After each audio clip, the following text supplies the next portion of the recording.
What's up, Powerlifting Nation? Today we have an exciting one. We are going to be talking about the big three. Three of the biggest names in powerlifting, three GOATs of the sport. We are going to be talking about Agata Sitko. We are going to be talking about Rondell Hunt, and we are going to be talking about Austin Perkins. So let's get into the video. Let's start off with Rondell Hunt. Rondell Hunt just matched his bench personal best of 265 kg. However, this did not look like a personal best. This looked incredibly easy. It looked like an RPE 9 lift, which is crazy for a PR. He is also later this week going to go for a heavy single on the deadlift. We saw last week he did a 395 kg deadlift on his week 3. And this week, hopefully, we are going to see around a 410 to 420 kg deadlift, which would be crazy because the heaviest deadlift we have seen in the IPF is a 411 kg deadlift. So it would be crazy to see him break this record. And from that 395 kg deadlift, it looks like he could definitely total this amount. And with his bench looking really strong and potentially his deadlift looking really strong, it looks like when he does compete later this year, 1,100 kg in the under 120 kg class could be possible. So that would be insane to see. The one issue is maybe his squat. He has had some problems with the squat and he says it's feeling good now, but he's still recovering from, I think it was an injury. So hopefully that is all good. Because without a squat, he obviously can't total 1,100 kg. Bear in mind the world record in the 120 kg class currently is 978.5 kg. In Rondell's video where he was showing us the 265 kg deadlift, he did kind of touch on the topic of kind of the benefit of him getting banned from competing in the sport for so long. Obviously, it's a bad thing, kind of objectively, that he has not been able to compete in the IPF for so long due to kind of political issues. But one benefit is that he has kind of stayed hungry. He feels like he wasn't given his chance to be at the top of powerlifting. And so that has meant that he has stayed hungry and he's always aimed to keep ahead of the competition so that he can stay strong enough, long enough to have his chance once he is allowed to compete. And obviously we are drawing near to the time where he is actually going to be able to compete again. And definitely I do think that this is kind of a silver lining of the whole situation, because it is entirely possible that because he's so much stronger than everyone else, maybe he would have got to the top of the 120 kg class a few years ago, and then maybe he would have decided to stop competing, or maybe he would have taken his foot off the gas. So I know it's been a very difficult kind of situation for Rondell. But maybe if in the up and coming years Rondell does enough high level performances to be considered the GOAT, maybe we can kind of actually thank this whole situation for that, which would be kind of a crazy kind of plot twist.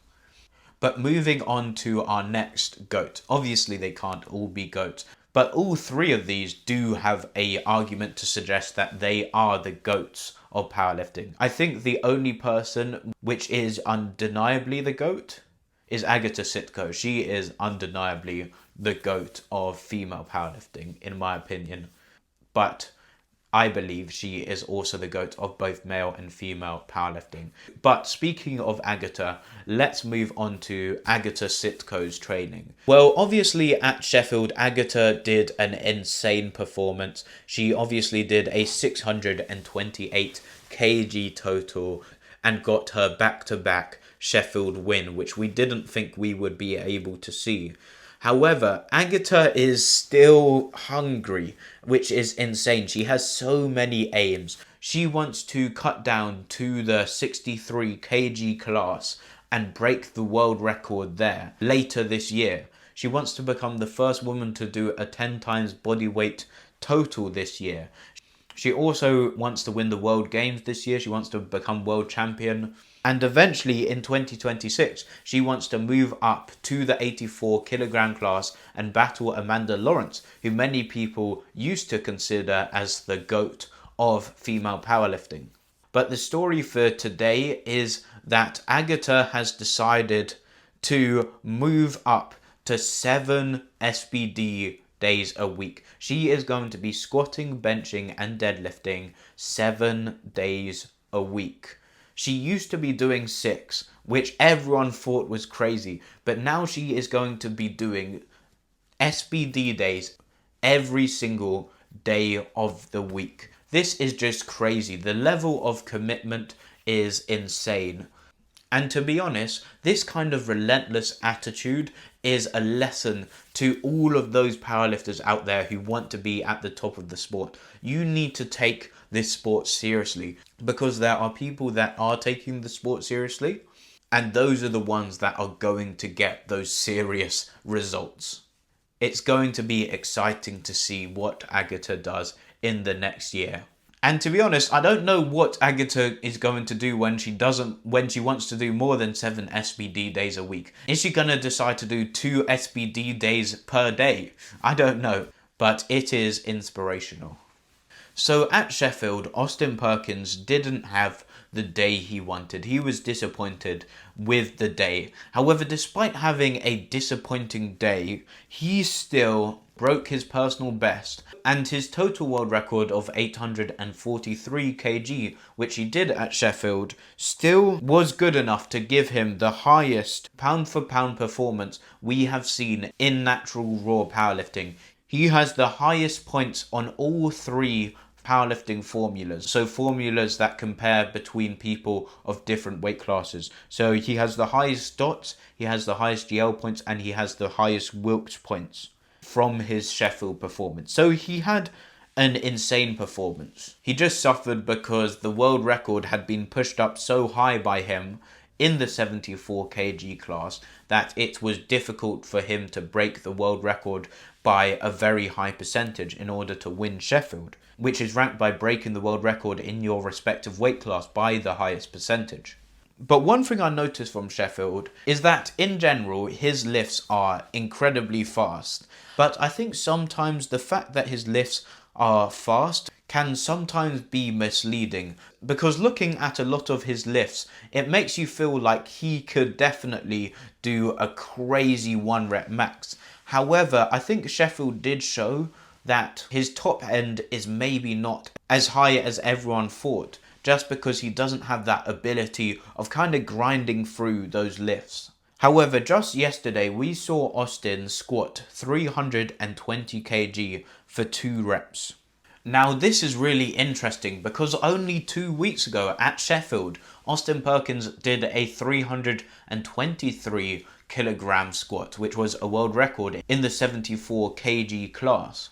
And the squat looked quite difficult, so to be doubling 320 kg only about 2 weeks after the competition is kind of crazy. But I think that this is interesting to see Austin do this double. This is because I think Austin maybe is realizing that he needs to practice doing those really top end lifts, and he really needs to learn how to kind of grind like Panna. And so I have a feeling that we might see quite a few top end lifts in his squat, bench and deadlift. And there is a chance that this could be the factor that could get Austin to the next level. In the comments under this squat said that Austin may total 900 kg in the 74s. And to be honest, I think that it is definitely not impossible. Anyway, that's it for today. Thank you very much for watching. Let's try and get 50 likes. I hope you enjoyed the video. If you want to see more powerlifting updates, then subscribe to the channel. We're on the road to 500 subscribers. I'll see you guys in the next one. Goodbye.